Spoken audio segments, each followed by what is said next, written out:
America का Iran के परमाणु कार्यक्रम पर हमले को लेकर ईरान के सुप्रीम लीडर अली खामेनेई का पहला बयान सामने आया है। उन्होंने कहा कि परमाणु कार्यक्रम को रोकने की कोशिश में अमेरिका को कोई महत्वपूर्ण सफलता हासिल नहीं हुई है।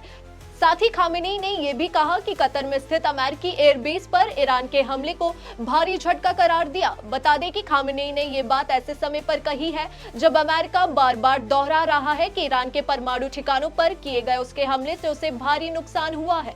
वहीं अमेरिकी रक्षा मंत्री का कहना है कि अमेरिका और इजरायल को मिले इंटेलिजेंस इनपुट से पता चला है कि हमले ने ईरान के परमाणु कार्यक्रम को कई साल पीछे ढकेल दिया है। गाजा में इजरायल ड्रोन के हमले से 18 फिलिस्तीनियों की मौत हो गई है। यह हमला मध्य गाजा के दौर अल बला इलाके में उस समय हुआ जब हमास की एक पुलिस यूनिट बाजार पर नियंत्रण की कोशिश कर रही थी।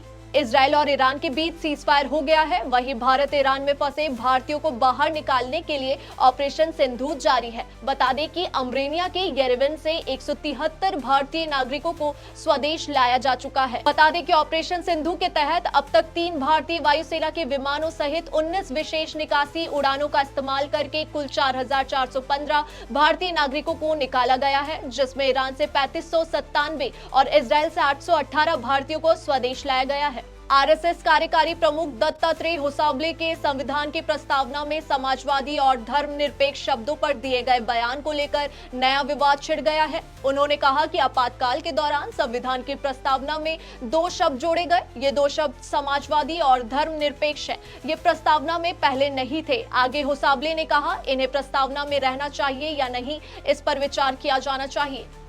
दत्तात्रेय होसाबले के संविधान की प्रस्तावना में समाजवादी और धर्मनिरपेक्ष शब्दों पर दिए गए बयान को लेकर भारत के विदेश मंत्री एस जयशंकर ने प्रतिक्रिया दी है। उन्होंने कहा, मैं सरकार का मंत्री हूं तो ऐसे विषय पर मेरा कुछ कमेंट करना उचित नहीं है।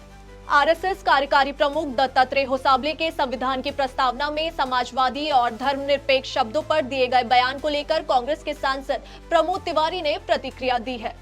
दिल की बात जुबान पर आ गई। बीजेपी और आरएसएस का छुपा हुआ एजेंडा सामने आ गया।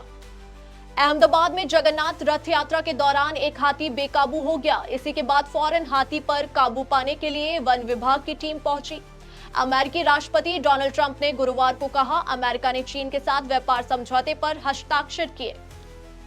हिमाचल प्रदेश में बाढ़ से मरने वालों की संख्या बढ़कर 5 हो गई है। अधिकारियों ने इस बात की जानकारी दी है। उन्होंने बताया कि बुधवार को 2 शव बरामद किए गए थे, जबकि गुरुवार को 3 और शव बरामद हुए।